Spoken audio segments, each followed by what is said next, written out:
Sullivan. I'm a former IRS agent and teaching instructor with IRS. Welcome to my YouTube station. If you want to see me in a coat and tie, you can go to my website at 777irs.com.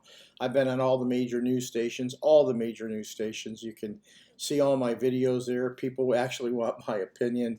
I have a whole team of former IRS agents on staff. I worked at IRS for a decade. I was a teaching instructor with them, and this is my 51st year doing this. So whatever I tell you is kind of gold. It's always going to be the right thing to do, and I kind of let you know what's going on the inside of what IRS thinks because we have so much IRS experience. I get in and out of these videos really quick, so you know exactly what's going on. And you know exactly how to solve your problem. So basically, how to prevent an IRS bank levy or wage garnishment. You know, let me just tell you the 1-minute overview. IRS sends everybody a series of notices, a CP 14, CP 501, CP 503, CP 504, and 1058. After those notices, IRS says, well, we've done enough. A lot of people, though, didn't get these notices. See, that's some of the problem. IRS has to send a levy. Believe it or not, no one's monitoring your case. All these notices come out systematically to you. So IRS is going to send one, then the next. If you don't interrupt that cycle of letters coming out with a phone call, then IRS is just going to send a bank levy or a wage garnishment out. It's easy to stop.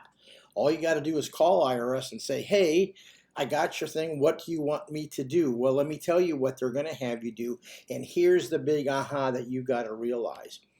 IRS is going to take a financial statement on you. If it's coming out of the service center, they want a 433F. If it's coming out of the local office, a revenue officer like me, they'd want a 433A. They're going to ask for bank statements, and they're going to ask for your pay stub, and then they're going to look and evaluate that. I mean, we know how to evaluate. We know what's going to happen as soon as we look at your case. They're either going to put you into a currently non-collectible, or they're going to ask you for a payment agreement. But here's the big aha.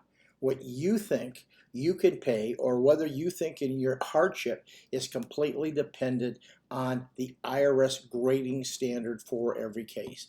IRS has a program called the National Standards Program. You can find out what it is. Go online and go ahead and Google the IRS National Standard for food and clothing, IRS National Standard for housing and utilities, IRS National Standards for car payments, IRS National Standards for car expenses. Once you go ahead and find that, you'll realize that when you call, what you think you're paying, what IRS is going to allow you to pay, are going to be two different things.